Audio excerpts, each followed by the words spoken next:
Welcome to episode 234 of In Touch with iOS, the show that talks about iPhone, iPad, Apple Watch, Apple TV, and related technologies. I'm your host, Dave Ginsburg, and my guest this week, he's back on the show, Holden DePardo. How are you doing, Holden? Doing well. Thanks for having me. Thanks for being here. It's been a little bit, but I'm glad you made it to the show. We're going to have a lot of fun chatting about. There's always lots of news the last couple of weeks, but which makes it even better when Jeff Gamet's here because we can always talk about all the fun things that are happening this past week. How you doing, Jeff? I'm doing well. And yeah, I'm happy to make up anything just so it sounds good and keeps the show rolling, whatever it takes. Yeah, whatever it takes. So Apple did release 16.2, so we'll have plenty to talk about this week about that. And then right after that, beta 16.3 is out, and lots of news, and got a couple topics we'll hit for this week. But as always, let's go ahead and start with the news for this week. First story I wanted to start off with is the Sonos. I personally have the Sonos Move, which is a awesome speaker that recalls it was a work anniversary gift, so I did get that as a nice gift. But Sonos today did update the Trueplay feature that's now available in the Sonos app, which will allow Trueplay to work on iPhone 14 model iPhones. What Trueplay does is it uses the iPhone to take a scan of the room where a Sonos product is located, measure how sound reflects off the walls, furnishings, and surfaces in the area. And it is pretty nifty, I must say. And I hadn't even realized that it hadn't even been available for a lot of the Sonos products, but it is now. So it will cover both not only the Move, but it also the Move and many of the other Sonos products, except it won't cover the Port, the Connect, and the Roam, which is not surprising. Those are the smaller speakers. Jeff, you being the audiophile you are, what do you think of this? You just got a free upgrade to your Sonos. How can that not be a good thing? It can't. Yeah, not at all. And I think anybody that's out there who has Sonos, whether it be Sonos speakers for their home theater, for anything, their speakers are pretty awesome. Yep. And wow, Apple needs to step up their game. They do. Or just go ahead and put the HomePods on the shelf next to the iPod Hi-Fi and call it good. Yeah, the good old Hi-Fi. Yeah. And I say this as someone that has a HomePod and two HomePod minis in my place. I do as well. So yeah. I hear the comparison. What do you think?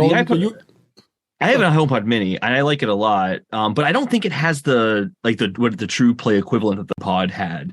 I don't think the HomePod Mini has that built into it. So I've never heard that distinction before of what it sounds like to have that kind of, I guess, a room awareness on it. Have you gotten a chance to try it out? Does it sound? Oh yeah, it's amazing.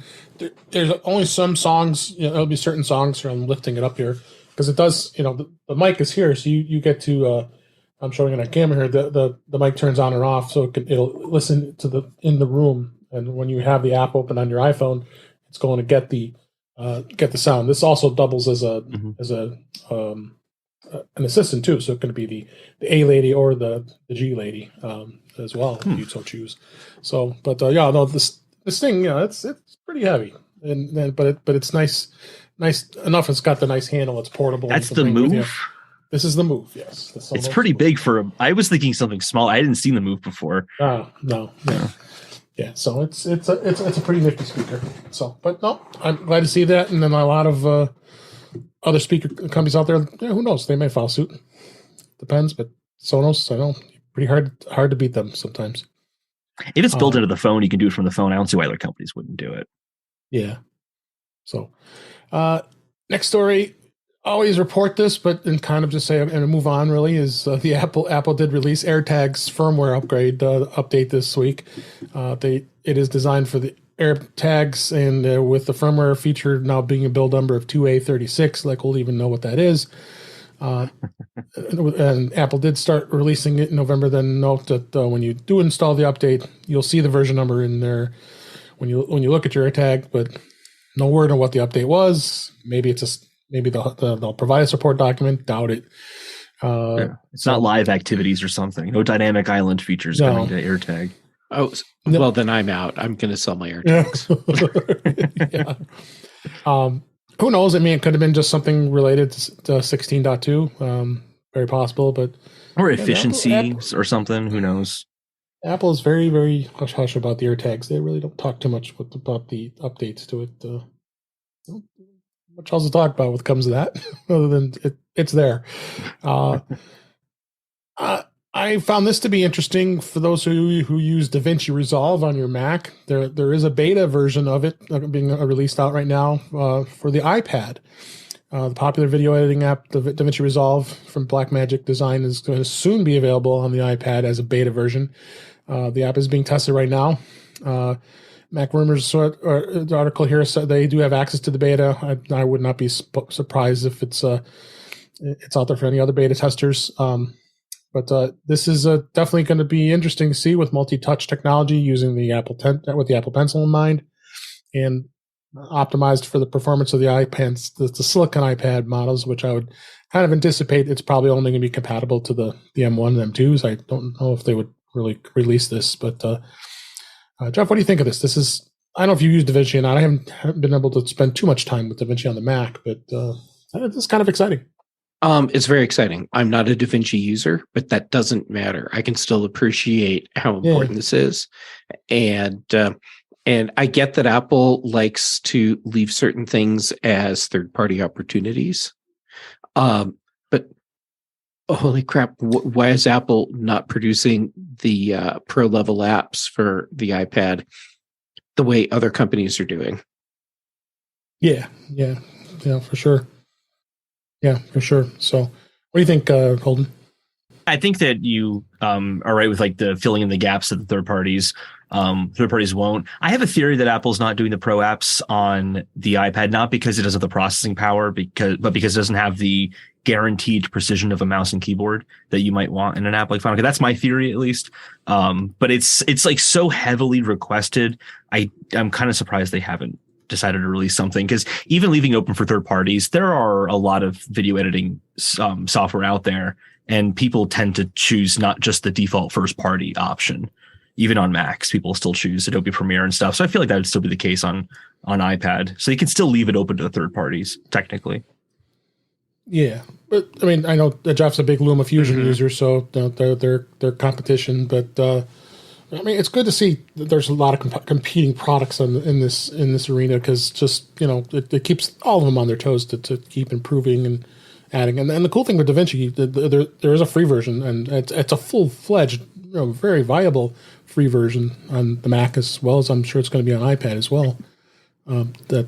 This could be exciting. I like your hypothesis on why Apple isn't doing these apps. I have a different hypothesis, which I don't see as competing, because, hey, I'm just making this stuff up. So am I. This is why we work so well together. I think this is an intentional artificial limitation that Apple's creating. They want the pro users that are using their pro apps to be buying Macs. And if you give them an opportunity to use these pro level tools on, even if you limit it just to iPad Pro, and limit it just to the latest M series iPad Pros, well, now you have a lot of people potentially that are going to buy an iPad instead of a Mac, and Apple wants those people on a Mac, especially with Stage Manager and external display support kind of bridging a gap even more. Yeah, I think that's a good theory. Yeah, for sure. So it's gonna be interesting to see. Well, once it comes out, we'll definitely report on it and try it out and see what it does. And maybe we'll even have Guy Cyril on the show. He's a big DaVinci Resolve user. Hopefully we can get him to try it out and see what he thinks too. So let's go ahead and move on here. Next story. Not that I like talking about Tesla that much, but Apple Music support finally has been added to the Tesla vehicles. Tesla did roll out a holiday software update that introduces support for Apple Music, according to reports on Twitter. Surprise. 2022 4425 update that allows Tesla owners to access their Apple Music accounts directly in their cars. So another way to be able to listen to Apple Music is in your Tesla. Oh boy. What do you think, Jeff? Good. I mean, okay, for Tesla, this is good because they should be supporting all of the streaming services. And for Apple, it's good because they have clearly, at least to some degree, been following the Netflix model of get what you have every place you can possibly put it. And getting Apple Music in Teslas, great. That's just one more place where you can use that now. Yeah, excellent. What do you think, Holden? Yeah, I mean, I agree. I'm actually surprised it wasn't there anyway. I feel like once you're adding even Spotify, you'd think, okay, well, let's also add, Apple Music and is there another one? Oh, YouTube Music, Amazon Music. Like, why not just add them all? Like, how hard could it be? Right. I don't think Tesla's making the app. I'm pretty sure Apple's making the app for Tesla, and then Tesla allows it. I'm assuming, at least. Yeah. And Ben in the chat room on our YouTube channel, on our YouTube live stream at youtube.com/intouchwithiOS, he says you can now play Tesla on via Apple Music. So yes, that's hey, good. Esley, part of my Tesla. Yeah. Yeah, absolutely. So let's move on. This was interesting to see here. iOS 16 adoption rate is now at 69%, and then we're 3 months in now. But I think probably thanks to a lot of its new features. And how does that compare to Android? We can just laugh about that. iOS 16 is about 69%. iOS 15 is about at about 25% or so. That's not bad. And 6.27% of the iPhones are still earlier than that, which are probably, of course, ones that can't go any further. So good to see. The Android versus iOS debate is always a debate. But the problem with Android is there's so many different models out there. There's so many different versions out there because carriers don't allow them to upgrade it most of the time, which is like the most ridiculous thing in the world here. What do you think, Holden? Yeah, I mean, it's a challenge that Google's always going to have. There's always going to be the discrepancy. I think in the article they even said like Google's now kind of hiding the number, or they're not being as open about it. And I just think it's because like what can they really do? It's so out of their hands. But even with iOS though on 16 to begin with, I think that's lower than it was for like iOS 15 and iOS 14, which is surprising to me. Yeah, it seems like the lock screen seems to be a really popular feature amongst people I know who aren't kind of techies. They seem to like that feature a lot. So I'm surprised it hasn't ushered in a higher level of adoption. Yeah, for sure. What do you think, Jeff? Yeah, okay, keep in mind the numbers. These are estimates because they're not coming from Apple. Yes. But that said, they're probably reasonable, even if they're not exact. And people gloating over the Apple adoption or iOS adoption, to me, this is going to sound weird. That's not really fair because of exactly what you said about Android. So many Android devices, the owners don't have any control over when they get updates. So if they can't update, then is that a fair comparison for adoption rates? Right. It'd be interesting to see that for just the Pixel line, for example, and see what the adoption rate is there. That would be interesting to see. Yep. Yeah, no, I agree. So interesting, always interesting to see where that goes here. Next story, Microsoft is their authenticator app for Apple Watch will be discontinued coming up next month in January 2023. Microsoft revealed that this week. It's used principally for signing into Microsoft accounts with two-step verification enabled. The authenticator app on iOS was on the Apple Watch since 2018. The Watch app supported personal work and school accounts, let you set up push notification, let you help to bypass picking up their iPhone to complete the authentication process. But Microsoft was starting to see that now with passkeys coming and a lot of other competitors, why do they really need to be on the Apple Watch? So it's my take on this. but I do use Microsoft Authenticator all the time for work because we need it. And a lot of companies use it for that reason because they're in the Microsoft ecosystem. So plenty of other authenticator type apps out there. I know, Jeff, you use I use Authy, right? Yeah. Yeah. Okay. Every time I see an article about one of the companies saying we're removing support for something with our authenticator platform, my heart skips a beat. Yeah. Because once we commit to one of our authenticator platforms, I mean, you're like really committed. And it's not like well, okay, I've been using Apple streaming music. I'm going to switch to Spotify streaming music, and you just kind of go, no, this is like worse than an ugly divorce. I know that's not what's happening here, and I would love to know what security features Apple Watch doesn't support, because that's the reasoning for dropping support for this. Right, that's what I said. Yeah, they don't specify it. At the same time, come on, I've got an Apple Watch. If you're going to give me the feature, figure out a way to make this work. Yeah, I use Duo and I use my Apple Watch primarily. So I remote in when I'm working from home. I just get the pop on my watch. It says approve or deny, and I just say approve, and I'm in, and it's so easy. And I wouldn't want to like pull my phone in my pocket just to do that one thing. It's kind of the perfect use case for an Apple Watch.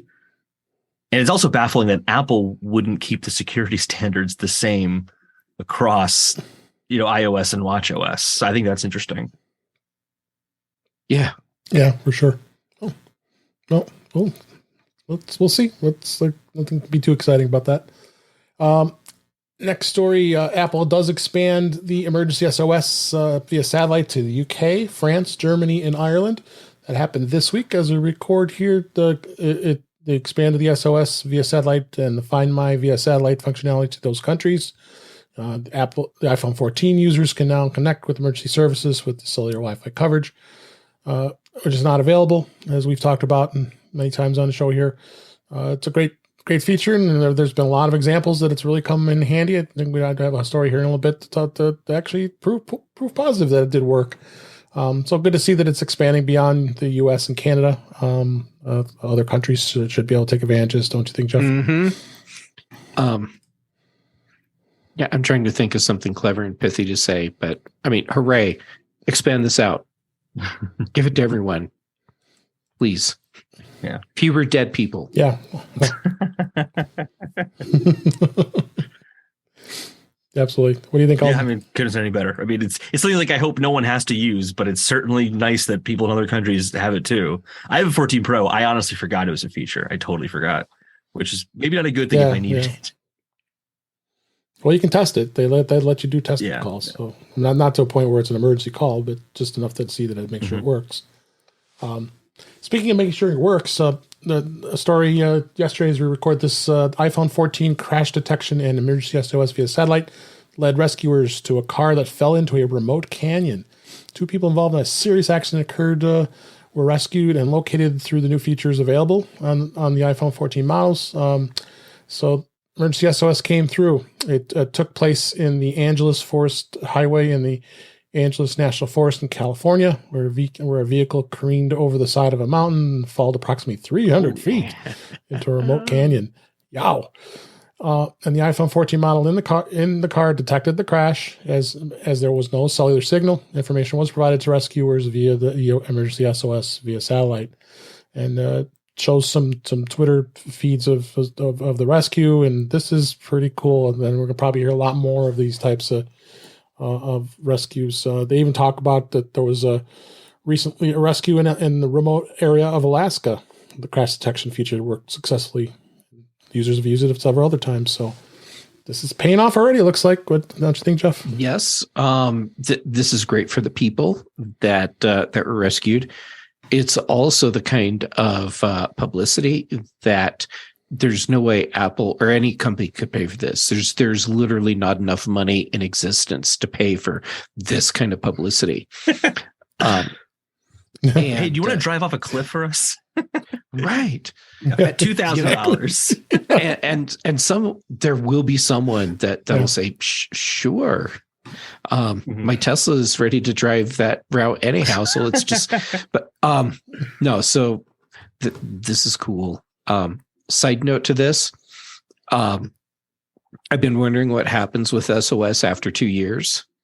I was just thinking this, yeah. And my guess is that when we get 2 years into this, Apple is just going to tell us, and it's still a thing, no extra cost, because it's that valuable. The way I could see them having us pay for it is if it becomes part of their overall subscription service. So, you buy the Apple One bundle or something, and you have SOS as part of it. But otherwise, no, I think Apple will ultimately keep this as a thing that we don't pay for because it's just that valuable to them. I agree, because I can't imagine many people would say, "Oh, in foresight, I could drive off a cliff and fall into a canyon at some point. So let me spend."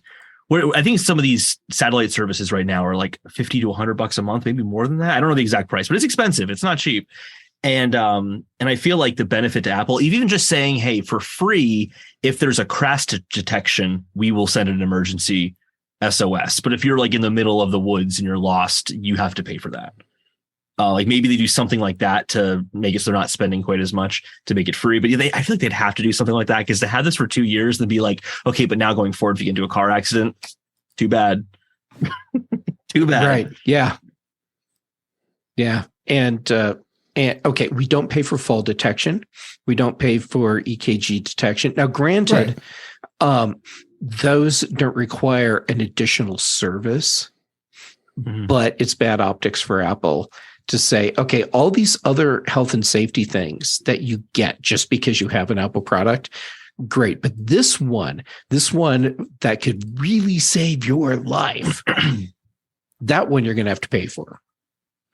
What they could also do too is just say you get it for 2 years on your phone, and then after that it's over. But if you buy a new iPhone, you'll get 2 more years, or it's included with Apple Care or something. There's like Apple Care lost and stolen, Apple Care you are lost or stolen, like a different tier to it. Yep. I like that. Apple Care you are lost or stolen. Yeah, you are lost or stolen. Engage the Find My Body feature. Yeah, that's right. Oh my gosh. Last story this week, YouTube's Apple TV app is crashing and causing issues for users. In the latest update, this was this week. The app is crashing, causing some issues for users when they try to exit out of the app. A lot of reports was on Twitter and Reddit. They were reporting that once you exit out of the YouTube app, their Apple TV becomes unresponsive and shows a black screen. Whoops. The issue begins when the user presses the back button on their TV remote, causing the YouTube app to ask to confirm users that you want to wish to exit the app. And it goes black. The user has no choice but to force close the app or disconnect and replug their Apple TV in. So, kind of interesting way to cause a bit of a crash there. I believe this article doesn't say status, but I believe this has been since fixed. But go Google, go YouTube. Make sure you have apps that are working right. The YouTube app on Apple TV is also just not the greatest way to interact with YouTube to begin with. Unfortunately, I would love to watch YouTube on the TV, but it's just not a great experience. Maybe someday YouTube will have enough followers or users that they're bringing in enough revenue so that they can afford to have software testers before they release updates and new products. They need competition. Yeah. We talk about tech monopolies, but YouTube is obviously a monopoly. There is nothing like YouTube at that scale, not even close. I guess that's true of Google as a whole, though. Yeah. So I guess they need to be a bigger monopoly so they can afford to do that QA work. Yeah. Google just needs more money. They just don't have enough. I weep thinking about Sundar Pichai. Poor man. I know. Yeah, I'm with you. Absolutely. All right. Well, that's some of the news stories we found this week. Let's get some of the topics. Apple is still supporting the older OSs. It's interesting to see. Before we dive into the beta and 16.2, I want to touch upon on this a little bit. It's very different from the past. So on the Mac side of things, they haven't left Monterey or Big Sur for that matter, and they still haven't left behind iPadOS 15 or iOS 15 back just yet. Our friend Andrew Orr wrote this article in Apple Insider. I wanted to just touch upon this a little bit. So they did release iOS 15.7.2 and iPadOS 15.7.2, and then new updates to Monterey and to Big Sur on the Mac side of things. So it's interesting to see that they're keeping these updates and they're keeping things secure, because all the OSs have security issues that have to be patched and covered and all this stuff. And there are some iPhones out there and iPads for that matter that can't go past 15. So this is a good thing. I've known in the past Apple's kind of abandoned it pretty quickly shortly after. I think we start seeing the trend a little more in iOS 14. That they were starting to throw out some updates, but they still, even with iOS 12. I mean, some of the really old devices, once in a while, when they see a really nasty bug, they are releasing updates still, because people are still using those devices. What do you guys think? I think this is good, and I definitely say for those of you who are running these OSs, go out and update them right away. Some pretty serious vulnerabilities. Yeah, these types of updates for older OS versions, I'm not surprised, because Apple is making a very clear statement about how serious they are about security on their devices. So no new features, but when they have security issues, and especially like serious security issues, rolling out these updates for older OS versions, that just helps solidify in the public's mind that yes, Apple is serious about protecting our security. Absolutely. I totally agree. It's also example too of how Apple, I think, really genuinely cares about their devices having longevity, more so now than I think ever. But they've been doing this kind of doing the best to get your iPhone to last as long as possible for a while. Maybe this is a hot take, but even including the slowing down of iPhones from that controversy from a few years ago. They care. Yeah, they do care. So go out, for those of you who are still running the older devices, go out, get your updates done. Those of you who aren't ready to update to 16, what are you waiting for? It's good now. Update.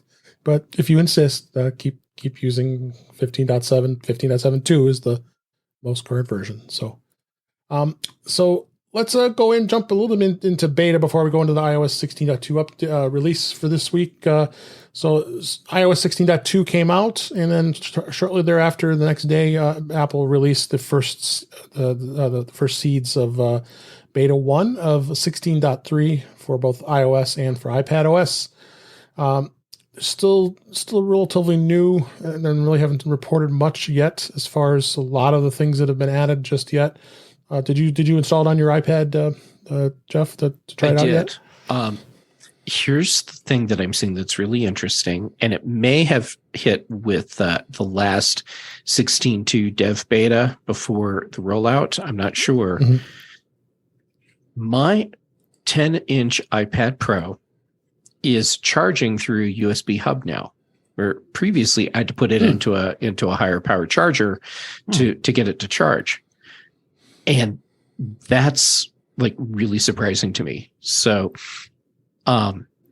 it's coinciding with software updates. So I haven't changed the hub. There's no more power coming out of that USB port, but now it's charging. So that's actually kind of cool. I mean, it doesn't charge fast, but it's how it used to be where you'd get a slow charge while the screen was off. And as soon as you turn on the screen, then it says not charging. Mm-hmm. You still have the lightning bolt that now, drives me crazy, even with the screen on. Hopefully it's not a bug. It's actually it's not charging. Yeah. Right. That'd be devastating. Well, I mean, this is an iPad that desperately needs new battery, but Apple's like, no. your battery sucks right now, but it doesn't suck enough that will replace it. So I have to keep it plugged in all the time just to use it. And previously I'd use it for like an hour, and then I'd have to go and plug it in on the high power charger, and then bring it back, use it some more, go plug it. Stupid. Now I can just leave it plugged in here at my desk and use it. Yeah, that's much better. Yep, absolutely. So once that was released the next day, actually today as we record this, it was announced that the public betas are now out. So you crazy kids out there who want to live on the edge and be in a public beta, don't have a developer account, you can install your first beta today as we record here. And so they did find a few things that there's some that's going on with 16.3, but very minor in state. But the biggest thing that's standing out is the software does include the support for physical security keys for additional and an added layer of protection of your Apple ID. What this does, it's a physical FIDO certified security key that can be used in lieu of a device authentication when signing into an Apple ID on iCloud on a new device. It also includes a more streamlined process for transferring a song from a HomePod to a HomePod from an iPhone and vice versa. Apple providing some additional details on this works, but nothing really has been as of yet. I know that's always a pain point for you, Jeff, with these HomePod issues that you've always had, and still, I'm sure 16.2 continues on the tradition of pain points with the HomePod. I can say with full confidence that Apple is very consistent with the quality of the HomePod software. Yeah. Consistency is good. Yeah. At least I know what to expect. Yeah. So I have a thing about these security keys for Apple ID. Mm-hmm. Yep. Apple, do you really expect those of us that are still stuck after decades of having to have multiple Apple IDs because they can't figure this out? You expect me to have a key ring full of keys so that I can log into my different accounts? Oh, and then don't forget the ones that are old enough that you can't even do the new two-step authentication. You have to do the old style. Apple, fix this. And then I'll get excited about the keys. I think the greatest day ever would be if Apple announced merging Apple IDs. That would be the greatest thing ever. God. I wish. It would be wonderful. And then I'd be able to go from 4 accounts. Seriously, I could go to one account and I would be cool with that. I can understand the whole not merging paid content, but if you have, because for me, I have all my iTunes paid content, one Apple ID, iCloud, other Apple ID. That shouldn't be hard. That shouldn't be hard. Just move the iCloud stuff over. No, it shouldn't be. But I don't want to do that manually myself. Apple's engineers need to work on it. Yeah. Fix it, Apple. Come on, Apple. Let's fix it. WatchOS 9.3 is out as well. Again, WatchOS, there generally isn't much in the way of any dramatic changes that they're showing yet. Nothing report. It has the same feature set as the AirTag firmware. Yeah. But at least you can actually update the watch, whereas the AirTag, it just updates when it feels like it. So, and then of course, tvOS comes out with their version, and again, that's even worse. Nothing usually to report. Although 16.2, we did have some subtle changes that we could at least talk about. Yeah, check that out for beta. But like I said, iOS and iPadOS 16.2 was released to the public this week. I wanted to kind of talk about some of the features and our thoughts of what really stands out. Jeff and I did get to test during beta process Freeform, which fun. I think is so cool. It was a lot of fun, and it works. And it works on the Mac and on 13.1 Ventura. as well as it does work on the iPad as well, and the iPhone for that matter. You did, the freeform app did install on the iPhone. Not sure how as good of a user friendly that is with the smaller screen, but it's good to see that that they were able to do that. So it was a very flexible canvas. You can add files. We played around with, put some images, stickies. I think it's really a cool thing that they've really added for that. So, and then Apple Music Sing was kind of a cool thing that they've added. That's got an enhancement. I believe it's iPhone on iPhone 11 and higher on the iPhone, and it is limited on the iPad. I believe it only works with the newer models on external displays, but I haven't tried it. Really haven't had time to play with it much yet. I don't know if any of you guys have, but it does look cool. I saw one of the videos that Apple put together. I think someone actually did a little bit of a demo, and they're singing. You can bring the vocals down and actually hear yourself sing and be like a karaoke. I wouldn't want to hear that. For me, no, I don't know about you guys. I don't sing well. Oh, I bet you're amazing. No. No, I haven't played with this yet because me either. I don't have an Apple TV that's new enough. On the Apple TV, but you still could do it on the iPhone. That's why I was wondering if you can AirPlay it. Yeah, that's true.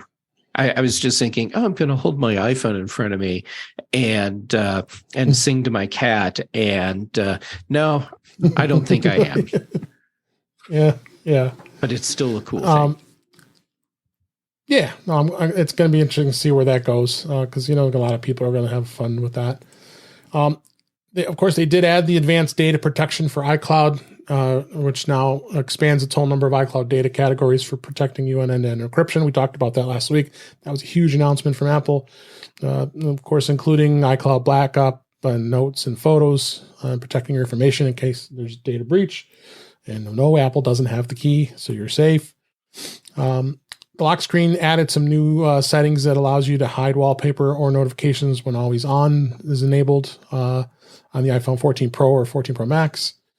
Sleep widget will let you view your most recent sleep data, and medications widget now you can view your reminders, which is kind of cool. I do. I don't know if you guys use it, but I do use the medicine reminders. I really like them. Mm-hmm. They're really pushing me to making sure, did you take your medicine today? Yep. I am horrible taking my meds, so that's very, very handy. Yeah. Also, I have I do a lot of focus modes based on like time of the day and what I'm doing. So I have a morning one, and it's actually really nice to have my morning lock screen be how much I slept and take your meds right there. That is nice. That is nice. Yeah, absolutely.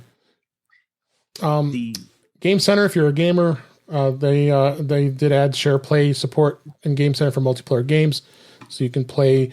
You could play with the people you are in a FaceTime call, and then it's got an activity widget, what your games are playing. I really kind of just turn off Game Center. I really don't use it. I don't know about you guys. I'm a gamer. I don't use it. That says a lot, I think. Yeah. I set up Game Center. Yeah, that's right. You were when it first came out. When we had the green felt background, and so it's still on. But it's crazy because each of my devices at some point has decided to invent its own name or account or something. So there's like no unification between any of my Game Center stuff. And it's just like letter number combinations that Apple assigned for the names, and those change sometimes. And so I have no idea what's going on with Game Center, but I guess it doesn't matter because it's been kind of I don't know anyone that's actually using it anymore. Mm-hmm. Right.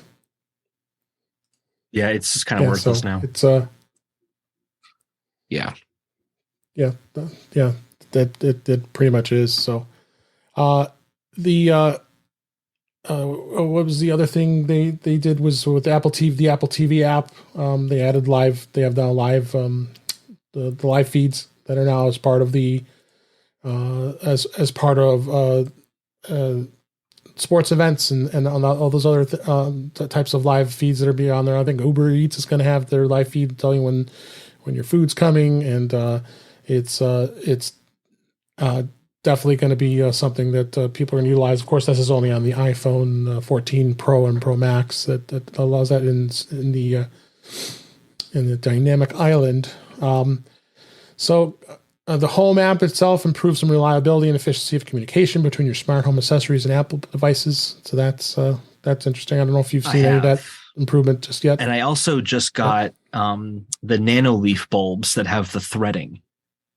So it's with the combination of 16.2 and the threading with these bulbs, it is instantaneous. I never used my Apple Watch for home because it was too slow. And I never just with my wrist held up for way too long, waiting for things to connect. Now I open it, it's ready. I tap, it's done. I will only now use the Home app on my watch and not my phone, I think, because it is a significant improvement. I'm going to complain. Anything you've noticed, Jeff, with the home app? I know you've always have challenges with that sometimes. Well, I mean, to be fair, I'm always trying to find ways to push and break the whole thing. And it turns out I'm really good at breaking it. Now, here's my complaint. You get the latest OS updates on your Mac, your iPhone, your iPad, your Apple Watch, and then in Home, if you think to go and look, then you see the thing that says, hey, there's the Home upgrade available, and it's going to make things better. But it doesn't tell you anything about what it's making better. And so you tap the thing that says learn more because, hey, yeah, I want to learn what it's doing to make my home even better and more efficient. And learn more is telling you, hey, it's going to make it better and more efficient. So go ahead and just tap the button that says upgrade. And then it was like, oh, wait. Your HomePods aren't updated, but they are.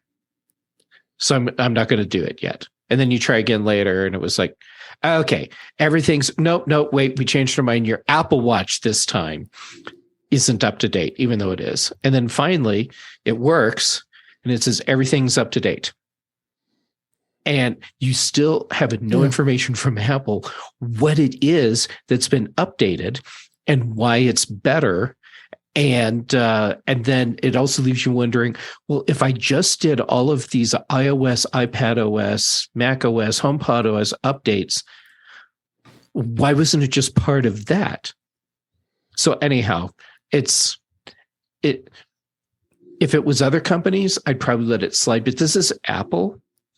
And there shouldn't be this opaque thing that you stumble across and you don't know what it's really doing. But when it's done, it just says, yay, it's done. And you have no idea what it is that's going to be better, or if you need to do anything different now that you've done this mystery update.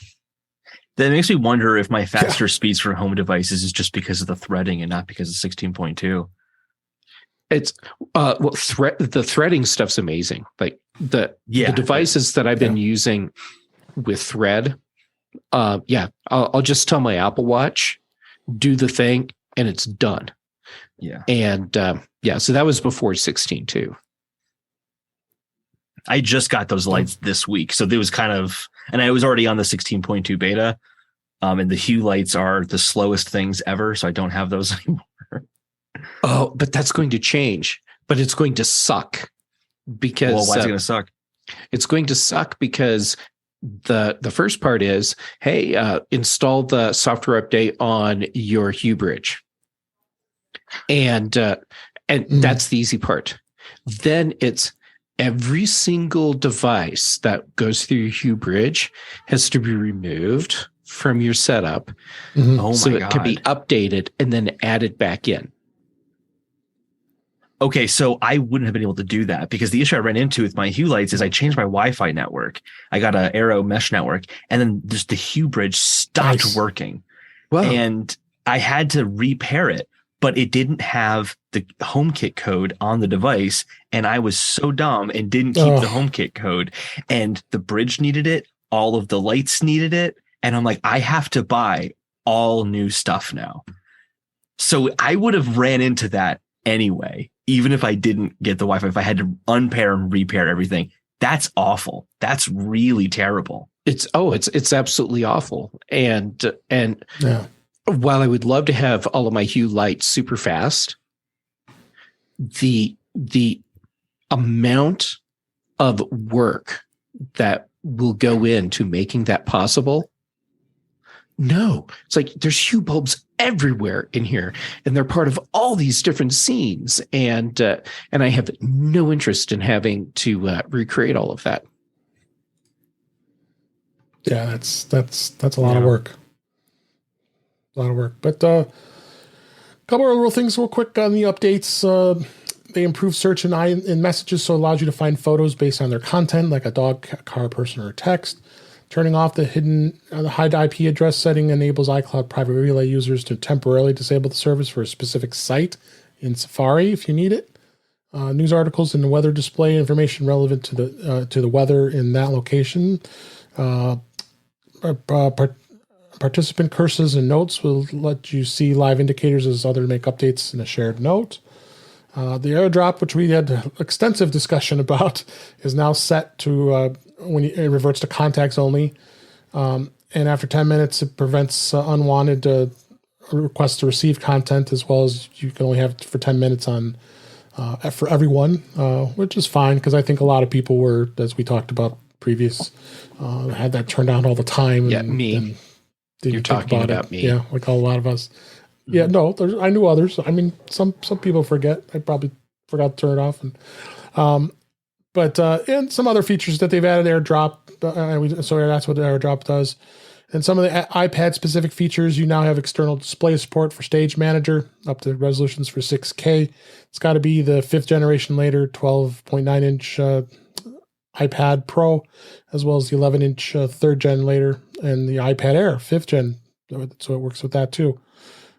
Drag and drop files and windows from your compatible devices to your connected display and vice versa, and it supports up to 4 apps on the iPad display. That's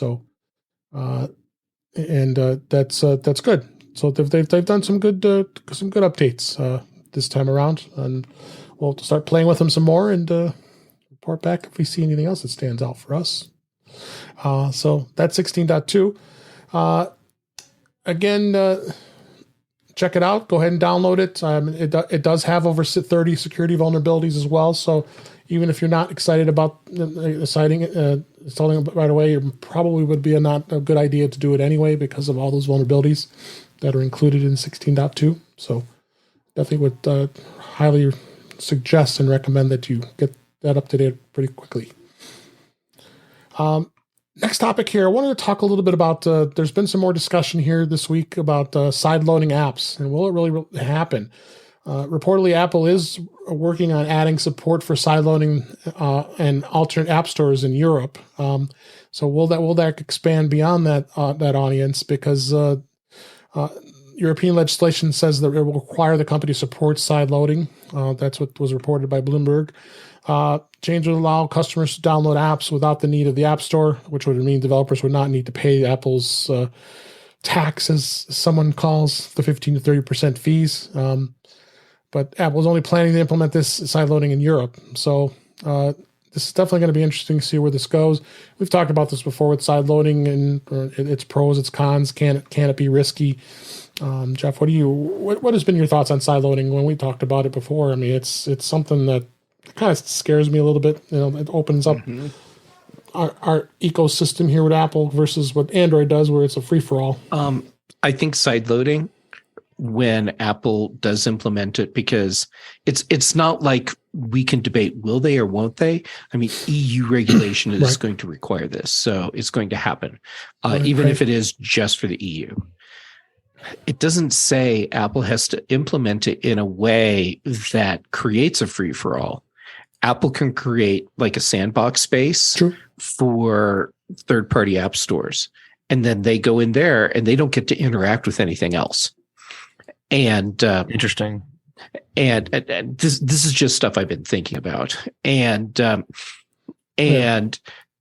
thinking that this will allow third-party developers to sidestep Apple's cut on in-app payments. Wrong.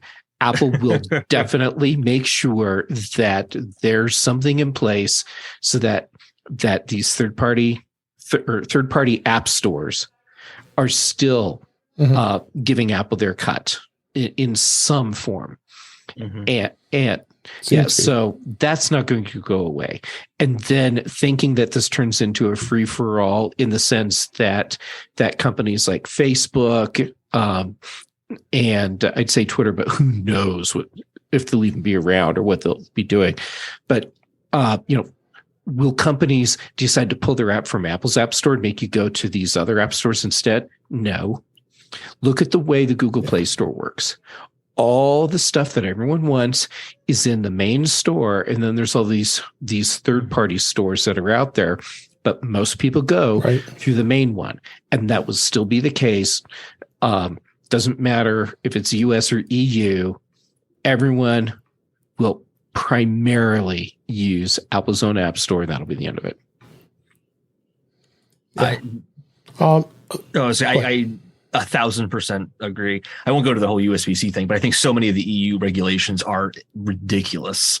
And I think this is one of them where it's like, I buy an iPhone for many reasons, but security being one of them. And the security comes from App Store and like the lack of easy side loading like you have on Android. And if you look at Android, like kind of what Jeff was talking about, they have Amazon Play, they have Samsung Galaxy Store. There are other third-party ones too. No one uses them because no one wants to. People just use the built-in store that's there. Epic Games, who makes Fortnite, they tried to release Fortnite outside of the Google Play Store, and you had to go to like their special site to download it to your phone. And they ended up going to Google Play shortly afterwards because no one wanted to download Fortnite not in the Play Store. And if Fortnite can't get the traction to get people to leave Play Store, who will? So I just don't see the point of this.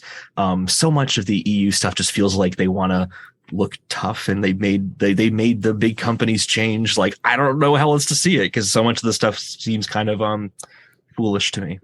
I think a lot of it is myopically good intended actions. Yeah. A couple comments from Ben in the chat here. He's saying that it will be the same reason the cookie notifications went worldwide. Everyone will copy and paste the EU law. He says Apple, we can use Gatekeeper to maybe protect from the App Store. These third-party app stores. He seems to think that they'll raise dev fees. I don't know about that. Maybe they will. Hard to say. They haven't done that in a long time. And he also says it's going to be a professional and gaming markets mainly. So I can see gaming markets do that. Yeah, but the whole 30% cut thing too is a big part of this because was it you, Jeff, who mentioned that? Right. That like they're not going to not. Offer 30% cut still. The conflation of like saying 30% cuts a payment processing fee is absurd. Like, it's not a payment processing fee. It's just, that's not what it is. It's the tools to support the iOS development and everything. I mean, it's a whole bunch of things. The human review process, all that. They can't get rid of that. Right. And look at the payment on the Android side. It's 30% everywhere. Yeah. That's why I hate the Apple tax thing. It's like, okay, where's the Sony tax, the Nintendo tax, the Microsoft tax, the Google tax? All these companies do it. But Apple's uniquely a monopoly for doing an industry standard. Well, that insidious Apple. Yeah.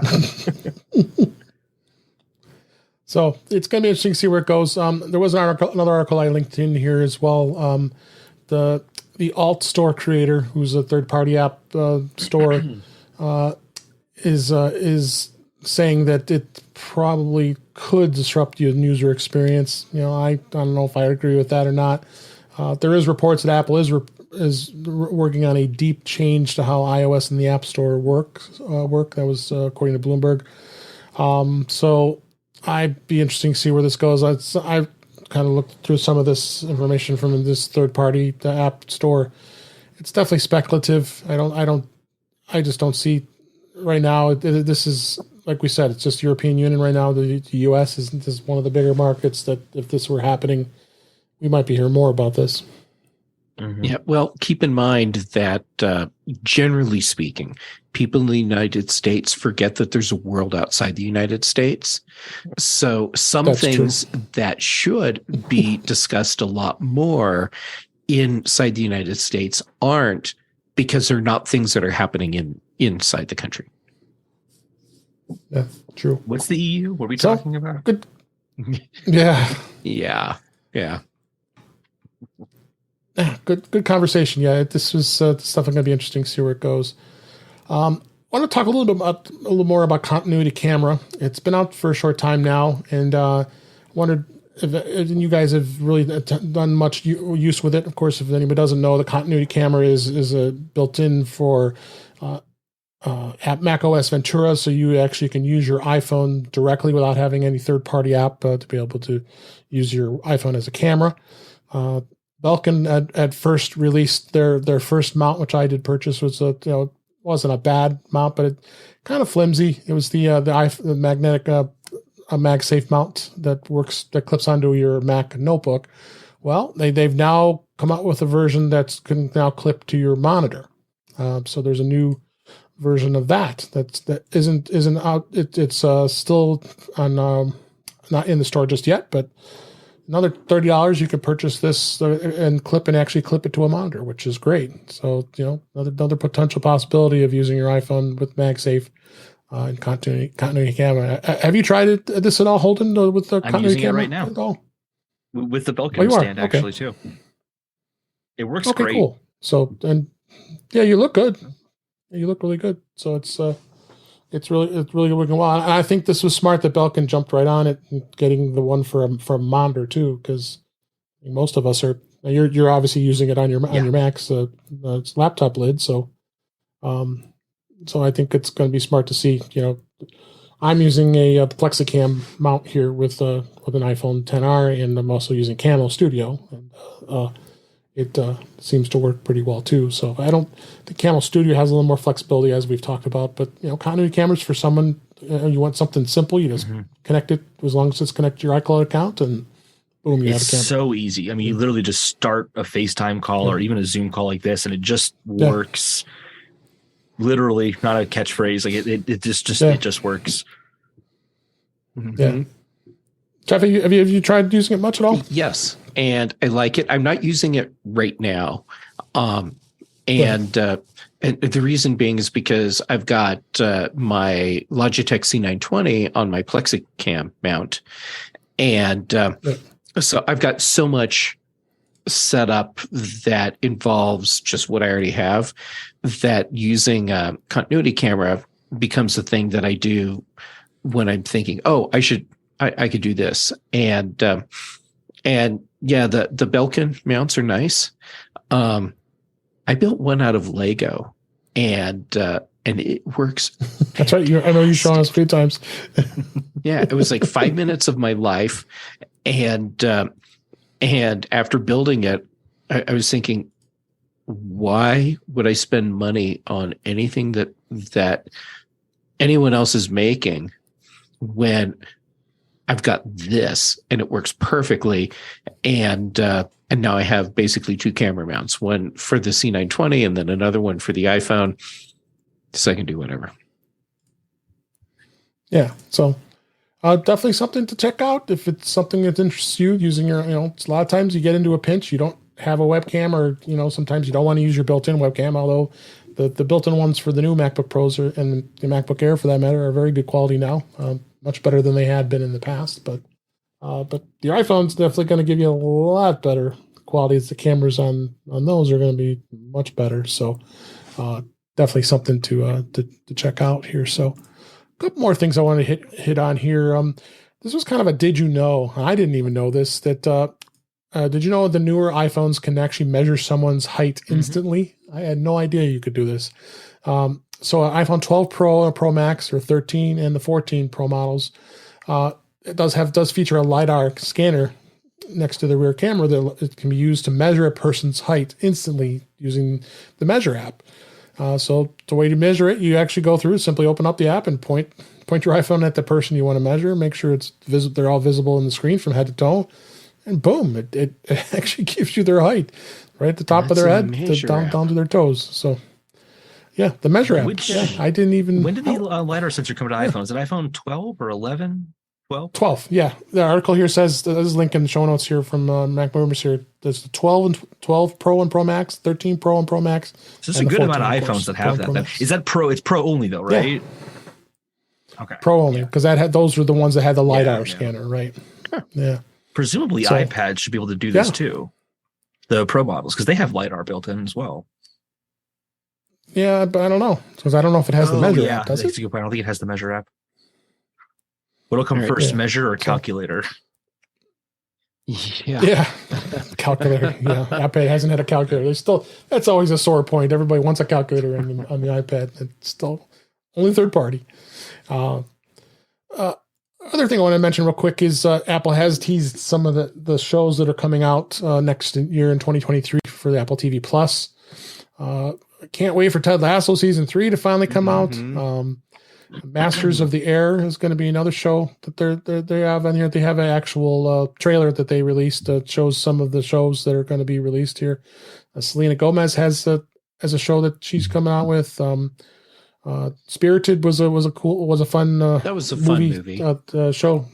Yeah, I gotta watch it still. I haven't. That was with Ryan Reynolds and Will Ferrell, right? So yeah, and so Octavia I think Spencer. Apple TV just continues. Octavia Spencer, that's right. Sharper, which is starring Julianne Moore, and Shrinking have announced their release dates the end of January and February in 2023. So a lot more stuff and more new content, a lot of cool stuff. And then there's also there's a sci-fi series called Wool, which is Billy Crudup's comedy Hello Tomorrow, and a Ridley Scott directed feature Napoleon, among others. So kind of cool to see Billy Crudup going out of the morning show and jumping into another show here. So yeah, so it's kind of fun to see where things are going here. So lastly, I wanted to touch upon this. I mean, we talked about this on Mac Voices, but I still can't resist not talking about it here. Only a quarter of U.S. iPhones were sold through Apple. The Verge did this article, and we really had a fun time ripping on this because, of course, this is from a third-party report. These are not as Jeff and I always stress. This is not official information from Apple. So it's interesting to see that they say that the way to buy an iPhone is through your carrier. I mean, you see about 67% of the sales they're saying here that go through the carrier, and maybe only a quarter of that are through Apple.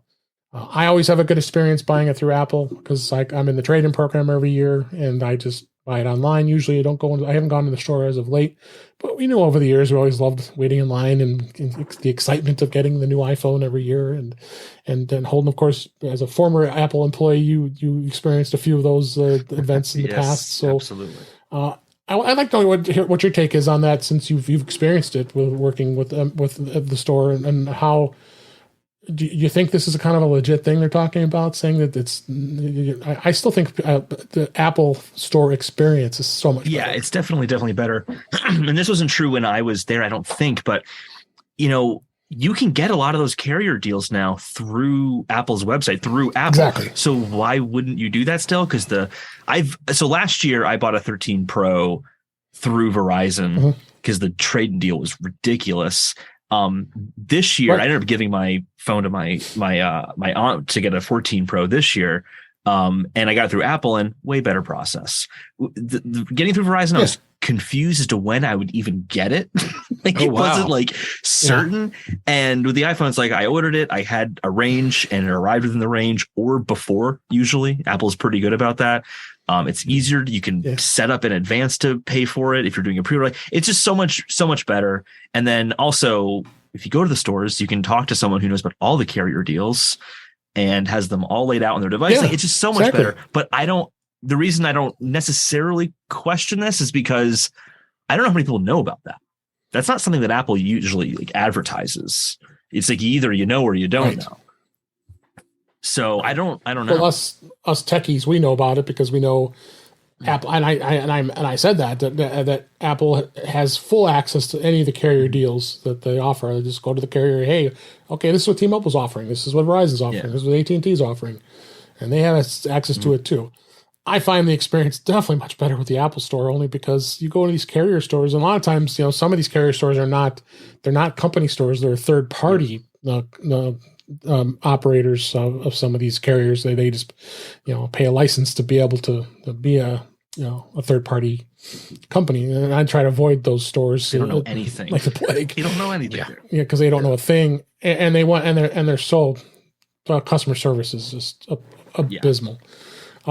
So I mean, at least I know like my T-Mobile, my carrier. I know that if I have to go into a store, it's I have a good experience because they're pretty decent for the most part. Other than that, they're hard. They get super busy, more so than what Apple does. Apple's very good at keeping customers flowing through the store and getting you help pretty quickly. But of course, Jeff, you're using MVNO, Mint Mobile, and now sounds like you've said you've had a good experience with that. So you don't. I mean, and Mint Mobile does sell iPhones, so you could, if you wanted to, purchase an iPhone through them as well. I could, which I didn't realize when I signed up, but it wouldn't have made any difference. No, of course. I already had my phone, and I like to buy my phone unlocked, so I just have it. And so I end up buying from Apple, and typically I just order online for pickup in the store. And like the last time, it was when I bought my iPhone 12 Pro, it was placed the order, got in my car, drove over to the store, and picked it up, 10 minutes away. Mm-hmm. Another aspect of this just dawned on me too. How many Apple stores there are in an area versus how many Best Buys, Verizon stores? Well, that's a thing. That as well. Apple stores are definitely a minority compared to all of the other venues where you can get an iPhone. Right. And I think people would want to go to in a more store rural areas, to buy, because they want to transfer their contacts. They want to do things that they want to, have their handheld through. I don't mean that in a derogatory sense. I mean that in a very, very fair sense. The carriers, they don't want to help you much when it comes to that. But for a lot of people, they're concerned, what happens when I go to activate the new phone? If something goes wrong, they want to do it right in the store so that if something goes wrong, they have the store people right there to presumably help them. Yeah. That is going to get so much easier, though. I had the joy of setting up eSIM on my 13 Pro before I got my 14 Pro, and it just transfers. The eSIM thing is great. That's what happened when I went. Yeah. eSIM's awesome. Yeah, it was a great experience going from my 13 to the 14. Yeah, I went from physical AT&T SIM to a Mint eSIM, and during the transition, while I'm waiting for everything to fully activate, I had this window of time where I had AT&T and Mint both fully functional on my phone. I was waiting for AT&T to cut out and stop. And it was so simple. It was just done. And then after that, it was like, well, I guess at some point I'll have to take the case off and pull the AT&T SIM out of the car, or out of the phone. But whatever. Yeah, so easy. Mm-hmm. Yeah, absolutely. So I don't know. The Verge, I think, was looking for some attention this past week with this article. So, they do that sometimes. They tend to do that sometimes. But I think this was a good conversation because I think we've all been in full agreement that the best experience is the Apple Store. But yeah, there are a lot of people that are listening that don't have an Apple Store readily close by where they live. It could be an hour plus away. Well, I don't think I would want to drive an hour plus just to go to an Apple Store. If you don't, luckily I have stores within 30. If that was we might. Who knows? Knowing us, it's a field. It might be a field trip. Yeah, it's a field trip. The not us people. They don't want to drive. We're not geeky people like us. We are normal. We're not normal. We're not normal. So this was great. There were a lot of great conversation. Thanks you guys for being here for this week, and I think this will give us a point here to wrap up for this week. That's a wrap for this week. Please send your comments, questions, and suggestions to our email address, which is feedback@intouchwithios.com. You can follow us on Twitter @intouchwithios. support the show by buying me a coffee at intouchwithios.com/coffee. We would really appreciate it.